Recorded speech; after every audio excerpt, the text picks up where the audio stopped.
যে মালিকের কাছে আমি, যে মালিকের সামনে আমি দাঁড়াইলাম, যে মালিকের ইবাদত করলাম, ইবাদতের শেষ না করে যদি উঠে যান, ইবাদত শেষ না করে যদি শেষ করে দেন, তাহলে কিন্তু এই ইবাদত আপনার সুন্দর হবে না। যত সুন্দর করে সাজান, শেষটা যদি আপনার ভালো না হয়, তাহলে কোনোটাই আপনার ভালো না,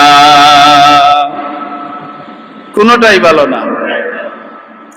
এই জন্য রব্বুল আলামিন বলতেছেন, ওয়াকালা রাব্বুকুম উদউনি আস্তাজিব লাকুম। তোমাদের পালনকর্তা বলতেছেন, উদউনি আস্তাজিব লাকুম, বান্দা আমার কাছে তুমি চাও, আমাকে ডাকো, আমি তোমার ডাক শুনবো, আমি তোমার কাছে দোয়া করো, আমি তোমার দোয়া কবুল করব। ইন্নাল্লাযীনা ইস্তাকবিরুনা আন ইবাদাতি, কারণ আমাকে ডাকবে কেন? আমার ইবাদতের মধ্যে অহংকার দূর করার জন্য আমাকে ডাকবে, আমার কাছে দোয়া করবে। যদি তুমি আমার ইবাদতের মধ্যে অহংকার সংযুক্ত করে দাও, তাহলে সায়াদখুলুনা জাহান্নামা দাখিরিন। জাহান্নাম আমাদের সাথে খুব পরিচিত। সায়াদখুলুনা, আমি তাকে প্রবেশ করাবো জাহান্নামের মধ্যে, দাখিরিন, লাঞ্ছিত করে। তাহলে এই যে আমরা আল্লাহর কাছে চাইতাম, আল্লাহর কাছে আমরা চাইতাম, হুজুরে পাক সাল্লাল্লাহু আলাইহি ওয়াসাল্লাম ইরশাদ করেছেন, وقال النبي صلى الله عليه وسلم اكثروا الدعاء, নবীজি বলেছেন, আকসিরুদ দুআ, তোমরা বেশি বেশি করে দোয়া করো, বেশি বেশি করে দোয়া করো। কারণ দোয়াই একমাত্র পারে বান্দার তাকদীর পরিবর্তন করতে। তাকদীর পরিবর্তন করতে দোয়া গুরুত্বপূর্ণ ভূমিকা রাখে। একজন মানুষের উপর দিয়ে বিপদ খুব মারাত্মকভাবে এসেছিল, তার দোয়ার কারণে এই বিপদ হালকা হয়ে যাবে। বড় ঝটকা না দিয়ে ছোট ঝটকা দিয়ে চলে যাবে। তাকদীর কিন্তু যেটা আমাদের মুকদ্দরে যেটা আছে সেটা কিন্তু পরিবর্তনশীল নয়, কিন্তু বিষয়টাকে কি করে দেয়? দোয়া হালকা করে দেয়, হালকা করে দেয়, পাতলা করে দেয়। মানে সাইক্লোন, ঝড়, ঘূর্ণিঝড় যেটা সাগর থেকে উঠে, এই ঘূর্ণিঝড়টা খুব মারাত্মকভাবে কিন্তু সাগর থেকে উঠে, কিন্তু দেখা যায় সাগর থেকে উঠে আসতে আসতে এটা দুর্বল হয়ে পড়েছে, মানুষের ক্ষয়ক্ষতি কম হয়েছে। এর কারণ কি? যখন এই ঘূর্ণিঝড় আসছে, মানুষ দোয়া করে নাই, আল্লাহুম্মা হাওয়া আলাইনা ওয়ালা আলাইনা, اللهم هوى علينا ولا علينا، اللهم على الآذان ولا الآكام والزراب أرضيته ومنابت الشجر।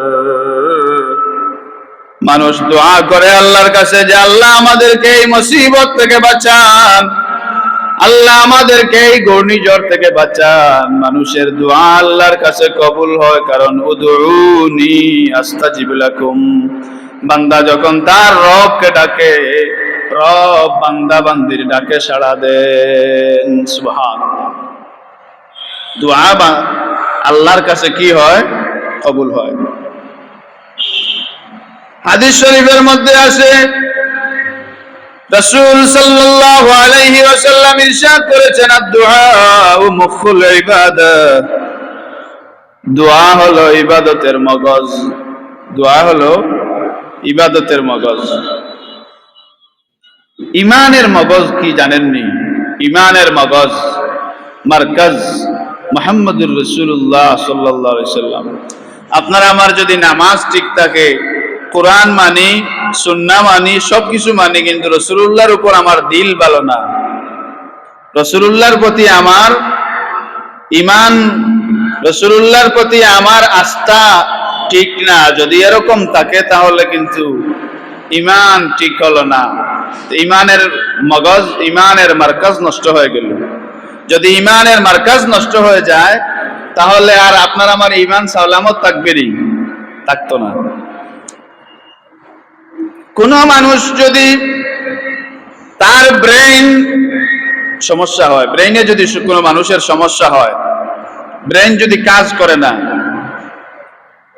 ব্রেইনই মগজ, এটা যদি মানুষের ভারসাম্য যদি ঠিক থাকে না, তো এই মানুষকে আমরা কি বলি? ভারসাম্যহীন মানুষ বলি। যার ব্রেইন ঠিক নাই, যার মগজ ঠিক না, তাকে আমরা ভারসাম্যহীন মানুষ বলি, মজনুন, পাগল বলি। কোন মানুষের সারা বডির মধ্যে প্রত্যেকটা বডির অঙ্গ প্রত্যঙ্গ সব সালামত আছে, সব ঠিক আছে, খাইতে পারে, বসতে পারে, শুইতে পারে, মুখ দিয়ে কথা বলতে পারে, চক্ষু দিয়ে দেখতে পারে, কান দিয়ে শুনতে পারে, সব কিছু ঠিক আছে, কিন্তু ব্রেইনটা ঠিক না, মগজটা ঠিক না। এই মানুষের অবস্থা কি হবে? পাগল না? রাস্তায় রাস্তায়, মানুষের দুয়ারে দুয়ারে, দোকানের দরওয়াজায় দরওয়াজায় এই বান্দা ঘোরাফেরা করে, কারণ তার ভারসাম্য অবস্থান নাই, তার মগজ নাই। মগজ কি হয়ে গেছে? নষ্ট হয়ে গেছে, মগজ নষ্ট হয়ে গেছে। একইভাবে যে মানুষের ব্রেইন নষ্ট হয়ে গেছে, মগজ নষ্ট হয়ে গেছে, যেভাবে মগজ নষ্ট হওয়ার কারণে তার সমস্ত অঙ্গ প্রত্যঙ্গ খারাপ হয়ে গেল, নষ্ট হয়ে গেল, অকেজ হয়ে গেল, যদি আদ-দুআউ মুখুল ইবাদাহ, যদি দোয়া নষ্ট হয়ে যায়, শেষ হয়ে যায়, তাহলে প্রত্যেকটা ইবাদত নষ্ট হয়ে গেল। প্রত্যেকটা ইবাদত কি হয়ে গেল? নষ্ট হয়ে গেল। আদ-দুআউ মুখুল ইবাদাহ, দোয়া হলো ইবাদতের মগজ।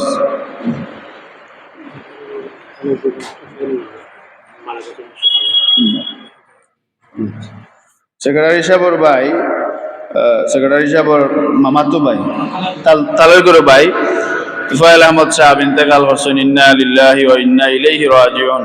আল্লাহ পাক এই তুফাইল আহমদ সাহেবকে জান্নাতুল ফেরদাউস নসিব করেন, সবাই বলি আমিন। বালাগাল উলা বিকামালিহি কাশাফাদ দুজা বিজামালিহি হাসুনাত জামিউ খিসালিহি সাল্লু আলাইহি। সামিন আযাম। এই দোয়া হলো ইবাদতের মগজ, দোয়া হলো ইবাদতের মগজ। যদি কোনো মানুষ দোয়া না করে তাহলে তার ইবাদতে পূর্ণতা আসবে না। যেমন সূরা মুমিনুনের মধ্যে আছে, কাদ আফলাহাল মুমিনুন আল্লাযীনা হুম ফী সালাতিহিম খাশিউন। কাদ আফলাহাল মুমিনুন, সেই মুমিনগণ সফল কাম। আল্লাযীনা হুম ফী সালাতিহিম খাশিউন, যারা তাদের নামাজের মধ্যে বিনয়ী, যারা তাদের নামাজ সম্পর্কে তারা খুব বিনয়ী, অর্থাৎ নামাজ আদায় করার সময় যারা খুশু এবং খুজুর সাথে নামাজ আদায় করেন, বিনয় সহকারে যারা নামাজ আদায় করেন, এটা মুমিনদের একটা বৈশিষ্ট্যের কথা আল্লাহ পাক, আলামতের কথা আল্লাহ পাক বর্ণনা করেছেন। কাদ আফলাহাল মুমিনুন আল্লাযীনা হুম ফী সালাতিহিম খাশিউন, যারা তাদের নামাজে বিনয়ী। নামাজ পড়ে দোয়া করি আমরা, অন্যান্য সময় দোয়া করি, এই দোয়া যখন বিনয় সহকারে হবে, নামাজ তো ইবাদত, নামাজ ইবাদত না? নামাজ ইবাদত, জিকির আজকার সবই আল্লাহর ইবাদত। দোয়া হচ্ছে আল্লাহর একটা ইবাদত, কারণ ইন্নাল্লাযীনা ইস্তাকবিরুনা আন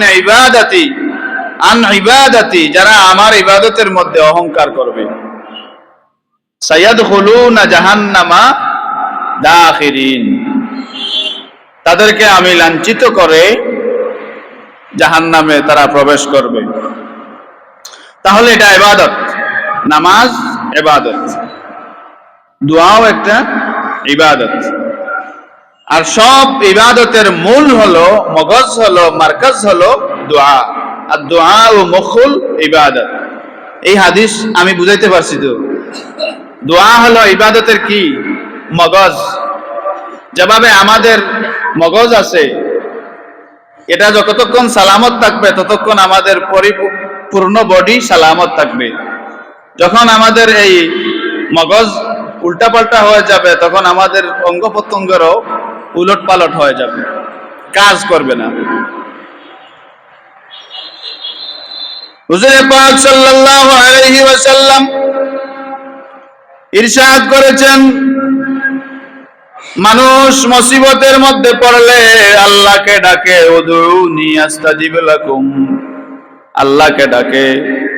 মানুষ যখন বিপদে পড়ে তখন আল্লাহকে ডাকে, যখন মানুষ অসুস্থ হয় তখন আল্লাহকে ডাকে, যখন মানুষ সুখ পায় তখন আল্লাহর শুকর আদায় করে, যখন মানুষ দুঃখিত হয় তখন আল্লাহর কাছে সবর কামনা করে, সবর চায়, চায় না? আল্লাহ পাক বলতেছেন, ইন্নাল্লাহা মা'আস সাবিরিন, নিশ্চয় আল্লাহ সবরকারীদের সাথে সাথে থাকেন। সুবহানাল্লাহ। মানুষ বিপদে পড়লে, অসুস্থ হইলে বা অন্য কোনো উদ্দেশ্য সফলের জন্য সব সময় মানুষ কি করে? দোয়া করে। মানুষ কি করে? দোয়া করে, আল্লাহর কাছে চায়। উদউনি আস্তাজিব লাকুম, যখন বান্দা আল্লাহর কাছে চায় তখন আল্লাহ কি করেন? আস্তাজিব লাকুম, তিনি কবুল করে নেন। হুজুর পাক সাল্লাল্লাহু আলাইহি ওয়াসাল্লাম তার মেয়ে হযরত ফাতিমাতুজ জাহরা রাদিয়াল্লাহু তাআলা আনহাকে বলতেছেন, ওগো আমার বেটি, আমার এই নসিহত তুমি শুনে নাও, তুমি আমার নসিহত শুনে আমল করবে। ওসিয়তটি হলো তুমি সকাল বেলা এবং সন্ধ্যা বেলা এটা আমল করবে, পড়বে, ইয়া হাইয়ু ইয়া কাইয়ুম বিরহমাতিকা আস্তাগীস আসলিহ লি শানি কুল্লাহু ওয়া লা তাকিলনি ইলা নাফসি তারাফাতা আইনিন। আল্লাহর হাবিব বলতেছেন, এই আয়াত সমস্ত মকসুদ পূর্ণ হওয়া, সমস্ত জটিলতা থেকে, বিপদ থেকে মুক্তি লাভের জন্য এই দোয়াটা অত্যন্ত তুলনাহীন। তাফসিরে মাআরিফুল কোরআনের মধ্যে এটা বর্ণনা করা হয়েছে যে এই দোয়াটা হলো এমন এক দোয়া যেটা মুশকিল মকসুদ অর্থাৎ হাজত পূরণের জন্য এবং মুশকিল আসানির জন্য এটা উত্তম দোয়া। وعن أبي هريرة رضي الله تعالى عنه قال, আবু হুরায়রার নাম হলো আব্দুর রহমান।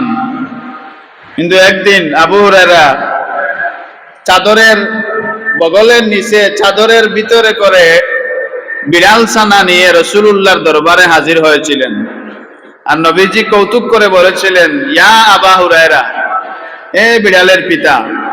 সেই দিন থেকে রাসূলুল্লাহর জবান মুবারক দিয়ে কৌতুক অবস্থায় যে নাম বাহির হয়েছে, এটা আব্দুর রহমানের ভালো লাগছে, তিনি সেটাই নামকরণ করে নিলেন এবং এই নামেই তিনি পরিচিত হইলেন, আবু হুরায়রা। মুকসিরিন সাহাবী, হাদিস বর্ণনাকারীর মধ্যে সবচেয়ে বেশি হাদিস যিনি বর্ণনা করেছেন সাইয়্যিদুনা আবু হুরায়রা রাদিয়াল্লাহু তাআলা। এরপরে আম্মাজান আয়েশা সিদ্দিকা রাদিয়াল্লাহু তাআলা, উনাদের থেকে বেশি হাদিস বর্ণনা কেউ করতে পারেন নাই। মুকসিরিন সাহাবী, হাদিস বিভাগের মধ্যে খুব উঁচু দরজার মুহাদ্দিস সাহাবী। আন আবি হুরায়রা রাদিয়াল্লাহু তাআলা আনহু قال, আবু হুরায়রা রাদিয়াল্লাহু তাআলা আনহু থেকে বর্ণিত, قال رسول الله صلى الله عليه وسلم, রাসূল সাল্লাল্লাহু আলাইহি ওয়াসাল্লাম ইরশাদ করেছেন, লাইসা শাইউন আকরামা আলাল্লাহি মিনাদ দুআ।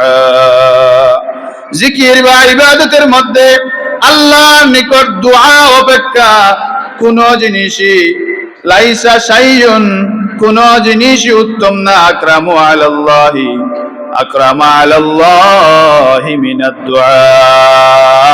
দোয়া ব্যতীত এই ইবাদতের মধ্যে দোয়ার মতো সম্মানিত অন্য কোন ইবাদত আল্লাহর কাছে না। রাওয়াহু তিরমিজি, ইমাম তিরমিজি রহমতুল্লাহ আলাইহি তার তিরমিজি গ্রন্থে এই হাদিস খানা এনেছেন। ইমাম তিরমিজি রহমতুল্লাহ আলাইহি তিনি কে? সিয়াসিত্তার যে ৬টা হাদিস গ্রন্থ আছে, বুখারী, মুসলিম, নাসাই, তিরমিজি, আবু দাউদ, ইবনে মাজাহ, এই ৬টা গ্রন্থের মধ্যে একটা গ্রন্থ হলো তিরমিজি শরীফ। তিরমিজি শরীফের মুকাদ্দিমার মধ্যে লেখা আছে যে আমার এই কিতাব যে যার ঘরে থাকবে আল্লাহর রাসূলের নজরে করম সেই ঘরের উপর থাকবে। সুবহানাল্লাহ। খুব শানওয়ালা কিতাব তিরমিজি শরীফ। আর বর্ণনা করেছেন কোন সাহাবীর কাছ থেকে? আবু হুরায়রার কাছ থেকে। ওয়ান সালমান আল ফারসি قال, সালমান ফারসি সম্পর্কে তো আর নতুন করে জানার কিছু নেই। সালমান ফারসি রাদিয়াল্লাহু তাআলা আনহু বয়োজ্যেষ্ঠ সাহাবী ছিলেন। তিনি দুই নবীর উম্মত ছিলেন, ঈসা আলাইহিস সালামের উম্মত ছিলেন, আমাদের রাসূলুল্লাহর উম্মত ছিলেন। সুবহানাল্লাহ। সালমান ফারসি রাদিয়াল্লাহু তাআলা আনহু থেকে বর্ণিত, قال رسول الله صلى الله عليه وسلم, নবীজি ইরশাদ করেছেন, লা ইয়ারুদ্দুল কাদা ইল্লা দুআ ওয়া লা ইয়াজিদু ফিল উমরি ইল্লা আল বিররু। রাওয়াহু তিরমিজি। সালমান ফারসি রাদিয়াল্লাহু তাআলা আনহু তিনি বলতেছেন যে রাসূলুল্লাহ সাল্লাল্লাহু আলাইহি ওয়াসাল্লাম ইরশাদ করেছেন যে লা ইয়ারুদ্দুল কাদা, লা ইয়ারুদ্দুল কাদা, তাকদীর পরিবর্তন করতে পারে না, ইল্লা দুআ, দোয়া ব্যতীত। দোয়া ব্যতীত তাকদীর কি হয় না? পরিবর্তন হয় না, পরিবর্তন কেউ করতে পারে না। ওয়ালা ইয়াজিদু ফিল উমরি ইল্লাল বিররা, আর নেকি ছাড়া মানুষের বয়স বাড়াতে পারে না। জোরে বলেন সুবহানাল্লাহ। নেকি ছাড়া as-sadqatu taruddul bala wa tazidul umar। এই হাদিস শরীফ যে আপনারা শুনে থাকেন, এটা সদকা দিলে কি হয়? তারুদ্দুল বালা, বালা দূর হয়, তাকদীর পরিবর্তন হয়, আর ওয়া তাজিদুল উমর, হায়াত বাড়ে। হায়াত কি হয়? বাড়ে। রাওয়াহু তিরমিজি, ইমাম তিরমিজি রাহমাতুল্লাহ আলাইহি হাদিস খানা বর্ণনা করছেন। মুসলিম শরীফের একটা হাদিস আপনাদের শোনাই। আবু দাউদ শরীফের একটা হাদিস শুনেন। ওয়ান সালমান ফারসি রাদিয়াল্লাহু তাআলা আনহু قال, قال رسول الله صلى الله عليه وسلم, إن الله ربكم حي كريم يستحيي من عبده إذا رفع يديه إليه أن يردهما صفرا। রাওয়াহু তিরমিজি ওয়াল বাইহাকি ওয়া আবু দাউদ। তিরমিজি শরীফেও আছে, বাইহাকি শরীফেও আছে, আর আবু দাউদ শরীফেও আছে। এই সিয়াসিত্তার যে ৬টা সহিহ হাদিস গ্রন্থ যেগুলো আছে, এই ৬টা ছাড়াও আরো অনেক সহিহ হাদিসের কিতাব আছে, যেগুলোর মধ্যে এই দুনিয়ার উম্মাহ যারা, রাসূলুল্লাহর উম্মতরা এই কিতাবগুলোর মধ্যে আমল করে আসতেছেন। এই কিতাব একটা হলো বাইহাকি শরীফ, আর একটা হলো আবু দাউদ শরীফ। তিরমিজি শরীফে ওটা আছে যে রাসূল সাল্লাল্লাহু আলাইহি ওয়াসাল্লাম ইরশাদ করেছেন, ইন্নাল্লাহা রাব্বাকুম, নিশ্চয় তোমাদের রব আল্লাহ, হাইয়ুন কারীম, হাইয়ুন কারীম, ইয়াস্তাহয়ি মিন আবদিহি, তোমাদের পরওয়ারদিগার লজ্জাশীল ও দাতা, লজ্জাশীল ও দাতা। আরবি শব্দের বিভিন্ন অর্থ হয়। এখানে হাইয়ুন অর্থ আমরা জানি চিরঞ্জীব। এখানে বলা হয়েছে যে লজ্জাশীল, আল্লাহ কি লজ্জাশীল। আর কারীম, এখানে শব্দ অর্থ করা হয়েছে দাতা। আল্লাহ লজ্জাশীল এবং দাতা। ইয়াস্তাহি মিন আবদিহি, তিনি লজ্জাবোধ করেন তার বান্দার কাছে। ইজা রাফা ইয়াদাইহি, যখন বান্দা আল্লাহর কাছে দু হাত উঠায়। সুবহানাল্লাহ। সিফরান, তখন আল্লাহ পাক সিফরান, খালি হাতে ফেরাত দেন না। উদউনি আস্তাজিব লাকুম, বান্দা আমার কাছে চাও, আমি তোমার এই ডাক শুনবো। তাহলে বোঝা গেল যে বান্দা যখন আল্লাহর কাছে দু হাত বাড়িয়ে আল্লাহর কাছে দোয়া করবে, তখন আল্লাহ এই দোয়া কি করেন না? ফেরত দেন না। ইবনে মাজাহ শরীফের আরেকটা হাদিস, وعنه قال قال رسول الله صلى الله عليه وسلم, এর আগে আরেকটা হাদিস আছে, আমি আপনাদের সামনে তেলাওয়াত করিনি। আবু হুরায়রা রাদিয়াল্লাহু তাআলা আনহু ইরশাদ করেছেন, রাসূল সাল্লাল্লাহু আলাইহি ওয়াসাল্লাম বলেছেন, সালাসু দাওয়াতিন মুস্তাজাবাত, তিন দল মানুষের দোয়া কবুল হয়, তিনটি দোয়া কবুল হয়। লা শাক্কা ফিহিন্না, এতে কোনো সন্দেহের কারণ নাই। দাওয়াতুল ওয়ালিদি, পিতামাতার দোয়া আল্লাহর কাছে কবুল হয়। ওয়া দাওয়াতুল মুসাফিরি, মুসাফিরের দোয়া আল্লাহর কাছে কবুল হয়। ওয়া দাওয়াতুল মাজলুম, মাজলুমের দোয়া আল্লাহর কাছে কবুল হয়। মাজলুমের দোয়া আল্লাহর কাছে কবুল হয়। ইন্না আসরা দুআ ইজাবাতান দাওয়াতু গায়বিল গায়বি, উপস্থিত ভাই অনুপস্থিত ভাইয়ের জন্য যদি দোয়া করে, তাহলে সেই দোয়া আল্লাহর দরবারে কবুল হয়। অনুপস্থিত ভাইয়ের জন্য দোয়া করলে, যেমন আমরা আমাদের মৃতদের জন্য দোয়া করি, করি না? এরা উপস্থিত না অনুপস্থিত? অনুপস্থিত। আমরা যে দোয়া করি, এই দোয়ার কোনো সন্দেহের কোনো অবকাশ নাই, এই দোয়া কবুল হয়। আর যেটা তাদের পক্ষে আমরা আল্লাহর কাছে চাইবো, সেটা আল্লাহ পাক কবুল করে নেন, সেটা আল্লাহ পাক কবুল করে নেন। তো এই দোয়া যতক্ষণ আমরা আমাদের ইবাদতের মধ্যে অহংকার দূর করার জন্য বিনয়ী হতে হবে। কি হতে হবে? বিনয়ী হতে হবে। নিয়ত খালিস করতে হবে। খালিস নিয়ত নিয়ে যদি আপনার আমার ইবাদত হয়, সেটা আমাদের বিনয় হবে। আল্লাযীনা হুম ফি সালাতিহিম খাশিউন, যদি আপনার আমার ইখলাস না থাকে, তাহলে কখনোই আমরা নামাজে মনোযোগী হতে পারবো না, খাশিউন হতে পারবো না, আমাদের নামাজ বিনয়ী হবে না। আর এটা ইবাদত। আর প্রত্যেকটা ইবাদত হচ্ছে, আল্লাহ বলতেছেন যে তোমরা আমার ইবাদতকে অহংকার মুক্ত রেখো। অহংকার যদি ইবাদতের মধ্যে থাকে, তাহলে এটা আমি কি করব না, আমার এটা তো কবুল করা তো দূরের কথা, এটা তো আমার কাছে আসেই না। সাইয়াদখুলুনা জাহান্নামা দাখিরিন, যদি আমার ইবাদতের মধ্যে, নিশ্চয়ই যারা আমার ইবাদতের মধ্যে অহংকার করে, তারা লাঞ্ছিত হয়ে জাহান্নামে প্রবেশ করবে। আচ্ছা, এগুলা নিয়ে মনে করেন যদি আমরা দীর্ঘ আলোচনা করি, তাহলে আলোচনার শেষ নাই, অনেক সময় করা যাবে, অনেক কিতাবের রেফারেন্স দেওয়া যাবে, সবই ঠিক আছে। এখন আমরা মনে করেন আমাদের মধ্যে কিছু কিছু মানুষ আছেন যে দোয়া তো ঠিক আছে, দোয়া নিজে নিজে করা বালা, সম্মিলিত দোয়া এটা ঠিক না। কিছু ভাই হলে এটা মনে মনে টানটানোর ধারণা এবং আমলও কিছু করেন। আমি কিতাবের দিকে যাইলাম না, কিতাব থেকে দলিল দিলে অনেক দলিল দেওয়া যাইব। এই পৃথিবীর সূচনা লগ্নে জিন্নাত উঠাইয়া দেওয়ার পরে তো আল্লাহ আদম সৃষ্টি করছেন জানি, ওয়াইজ ক্বালা রাব্বুকা লিল মালাইকাতি ইন্নী জাইলুন ফিল আরদি খলিফা। তো আদম আলাইহিস সালাতু ওয়াস সালাম আর হাওয়া আলাইহিস সালাম আসলা কই? বেহেশতে আসলাম। বেহেশত থেকে আল্লাহ দুনিয়াতে নামাইয়া দিলেন। আদম আলাইহিস সালাতু ওয়াস সালামকে নামাইয়া দিলেন হিন্দুস্তানে, আর হাওয়া আলাইহিস সালাতু ওয়াস সালামকে নামাইয়া দিলেন জেদ্দায়, সৌদি আরবে।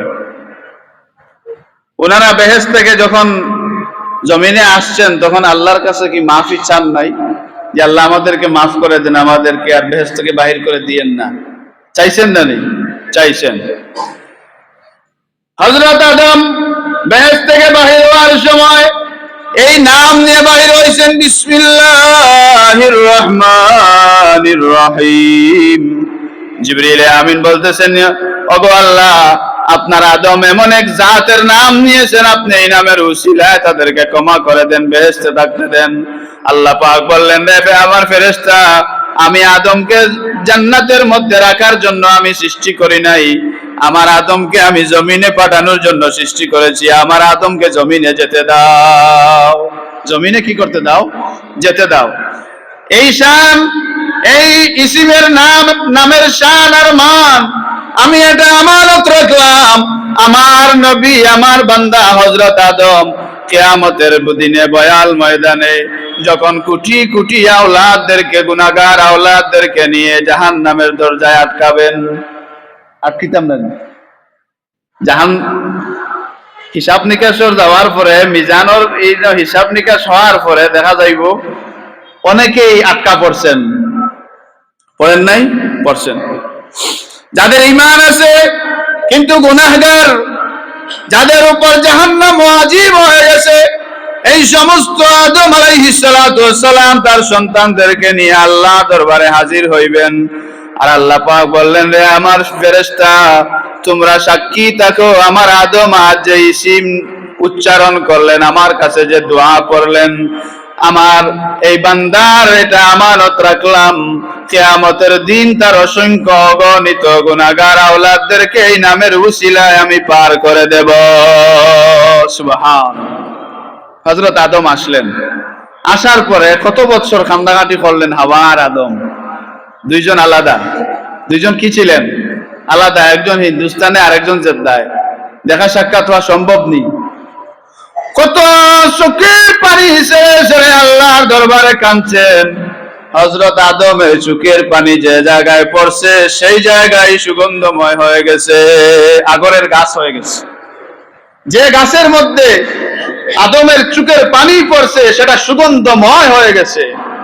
আর এই জাতি আজও আমরা আতর ব্যবহার করি, আগরের গাছ। আল্লাহ পাক এদিকে হাওয়া আলাইহিস সালামে কি আল্লাহ পাক কাছে কান্দাকাটি করছেন না? করছেন। আল্লাহ পাক কি দোয়া কবুল করেন নাই? উনারা যথেষ্ট সময় আল্লাহর দরবারে কান্নাকাটি করছেন, কিন্তু দোয়া কবুল হয় নাই। শেষ পর্যন্ত আপনারা যারা আল্লাহর বাড়ি গেছেন, হজে গেছেন, আরাফার ময়দান দেখছেন, এই আরাফাতের ময়দানের এই গেট দিয়ে ঢুকে সামনে দেখবেন জাবালে রহমত পাহাড় একটা আছে, ছোট পাহাড়, এত উঁচু না। এই জাবালে রহমত, এই জায়গার মধ্যে হযরত আদম এবং হাওয়া আলাইহিস সালামের আবার দুনিয়াতে সাক্ষাৎ হয়েছে, মিলন হয়েছে। সুবহানাল্লাহ বলেন। এই জায়গায় দেখা হয়েছে। আর এই জায়গায় দেখা হওয়ার পরে এর আগ পর্যন্ত কিন্তু কোনো ঘোষণা আসে নাই। এই জায়গায় দেখা হওয়ার পরে হযরত আদম আর হাওয়া আল্লাহর কাছে মুনাজাত করলেন। কি করলেন? মুনাজাত করলেন, দোয়া করলেন। দোয়াটা শুনে রাখেন। রব্বানা যালামনা আনফুসানা ওয়া ইল্লাম তাগফির লানা ওয়া তারহামনা লানাকুনান্না মিনাল খাসিরিন। ওগো আমাদের রব, আপনি যদি আমাদেরকে ক্ষমা না করেন তাহলে আমরা ক্ষতিগ্রস্তদের অন্তর্ভুক্ত হয়ে যাব। রব্বানা যালামনা আনফুসানা ওয়া ইল্লাম তাগফির লানা ওয়া তারহামনা লানাকুনান্না মিনাল খাসিরিন। এখন আল্লাহ বলেন, ঠিক আছে আদম পাস। এখন বেটা বেটি দুইজনে মিলিয়া যে আমার কাছে দোয়া করছো, এটা আমি কবুল করিলাম। তাহলে চিন্তা করে দেখুন যে পৃথিবীর আদমের সূচনা লগ্নে দোয়াটা একা কবুল হইছে না সম্মিলিত কবুল হইছে? দুইজন মিলিয়াই কবুল হইছে। এরপরে আসেন নূহ আলাইহিস সালাতু ওয়াস সালামের মহাপ্লাবন। নূহ আলাইহিস সালাম কি তাই একলা দোয়া করছেন? না। এই নৌকার মধ্যে যারাই আসলা, পশু পাখি বৃক্ষলতা যারাই তুলছিলা, সবে আল্লাহর কাছে দোয়া করছেন। এরপরে দোয়া কবুল হইছে, পানি থামছে, যদি পাহাড় গিয়া নৌকা স্টে করছে। এরপরে আসেন হযরত ইব্রাহিম আলাইহিস সালাতু ওয়াস সালাম কাবা শরীফ নির্মাণ করছেন। করার পরে লগে কে আসলা? ইসমাইল আলাইহিস সালাম। করার পরে কাবা শরীফ তৈয়ার করার পরে আল্লাহর কাছে দোয়া করলা, রব্বানা ওয়াবাস ফীহিম রাসূলাম মিনহুম ইয়াতলু আলাইহিম আয়াতিকা ওয়া ইউআল্লিমুহুমুল কিতাবা ওয়াল হিকমাতা ওয়া ইউযাক্কিহিম। এই যে দোয়া করলা ইব্রাহিম আলাইহিস সালামে কইতে না বলো, ইসমাইল তুমি অন বই থাকো, আমি দোয়া করিয়া আর ইয়ার পরে তুমি করবা, করছেন না ফুয়ারে লইয়া, তাই তো নবী হযরত ইসমাইল আলাইহিস সালামের সাথে নিয়ে এই দোয়া করছেন। এই দোয়া কবুল হইছে আল্লাহর দরবারও, আর কবুলের ফসল হই লাগি মুহাম্মদুর রাসূলুল্লাহ সাল্লাল্লাহু আলাইহি ওয়াসাল্লাম। আর তান উসিলায় ইব্রাহিম আলাইহিস সালামের দোয়ার উসিলায় আমরা আখেরি নবীর উম্মত সাজতে পারলাম। এরপরে আসেন আল্লাহ পাক রব্বুল আলামিন জুমআ বার দিছেন। আজকে যে আমরা সবাই একখানে জমা হইছি, আমরা গড় নামাজ পড়লে তো ওই জিত হইতো না, নামাজ আমরা ফরজিতে আদায় হইতো না, হইতো, কিন্তু আল্লাহ একটা ফরমান, একটা সিস্টেম জারি করে দিলা যে তোমরা 5 ওয়াক্ত জামাতে নামাজ পড়ো, যদি একসাথে নামাজ পড়ো আর আমার কাছে যদি এটা ইবাদত একসাথে মিলিয়া করো, তাহলে এটা অধিক কবুল হইব, আমার কাছে সওয়াবও বেশি পাইবা। জামাতে নামাজ পড়লে একলা নামাজে 1 রাকাত কি 27 গুণ বেশি নালি, আর রমজান হইলে কত গুণ আরো বেশি, 170। তাহলে এটা 5 ওয়াক্তর সম্মিলন আল্লাহ করলা। এরপরে জুমার দিন দিয়া আল্লাহ জুমার নামাজের সম্মেলন বানাই দিলা, তোমরা সবাই জমিয়া আমার কাছে ইবাদত করবা, আমি এটা কবুল করবো। এরপরে আল্লাহ কইলা নাই জুমা হইতো না, আমি বৎসরে তোমরা 2 দিন একখান করবো, মাঠের মধ্যে একখান করবো, ঈদের নামাজ, ঈদুল আদহা, ঈদুল ফিতর দিয়া আল্লাহ সম্মেলনটা কিয়া বান্দা বান্দিরে মাফ করে দেন। এরপরে আল্লাহ চাইন যে দুনিয়ার ঈদ দিয়া তোমরা যে সারা কয়েক এলাকার মানুষরে আমি জমা করছি তা নাই, আমি আরফার ময়দানে সারা দুনিয়ার মানুষরে একখানে কিয়া মাফ করে দেই। সুবহান। সম্মিলিত আল্লাহ দোয়া বালা পাইনি না একলা দোয়া বালা পাইন, সম্মিলিত দোয়া আল্লাহ বালা পাইন। এর লাগি নামাজ পড়ে যে দোয়া আমরা করি সম্মিলিত দোয়া, এটা 100% জায়েজ। যদি কিতাব দেখতা চাইতে দেখাইতাম পারমু, এটা 86 হাদিস সহ সব বুখারী শরীফের সূরা ফাতহুল বারি বার করিয়া দেখবা সম্মিলিত দোয়া জায়েজ না না জায়েজ। আর সব নবী হলর সুন্নাহ হইল কি দোয়া। এই দোয়া যদি আপনি বাদ দিলেন, ফামান রাগিবা আন সুন্নতি ফালাইসা মিন্নি, রাসূল সাল্লাল্লাহু আলাইহি ওয়াসাল্লাম ফরমায়েন যে আমার সুন্নাত তরক করলে আমার দলভুক্ত নয়। ইমানদার কিতাবটা দাবি করতাম আমরা। এইজন্য আল্লাহ পাকে আমরা তৌফিক দিতা, আল্লাহর কাছে আমরা এইভাবে চাইতাম যে উদউনি আস্তাজিব লাকুম, বান্দা আমার কাছে চা, আস্তাজিব লাকুম, আমি তোর ডাকর মধ্যে সাড়া দিমু। আর এটা হইতো না ইন্নাল্লাযীনা ইস্তাকবিরুনা, দোয়াও একটা ইবাদত, এই দোয়ার মধ্যে অহংকার হইতো না, নামাজ তাসবিহ তাহলিল কোনটার মধ্যে অহংকার ঢুকতো না, যদি ঢুকে সাইয়াদখুলুনা জাহান্নামা দাখিরিন, হো অন্তর্ভুক্ত হয়ে যাবো। আল্লাহ আমরা তৌফিক দান করুক। ওয়া আখিরু দাওয়াহুম আলহামদুলিল্লাহি রাব্বিল আলামিন। সাল্লাল্লাহু আলা সাইয়্যিদিনা ওয়া মাওলানা মুহাম্মদ ওয়া আলা আলিহি ওয়া আসহাবিহি ওয়া সাল্লাম। সাল্লাল্লাহু আলা সাইয়্যিদিনা ওয়া মাওলানা মুহাম্মদ ওয়া আলা আলিহি ওয়া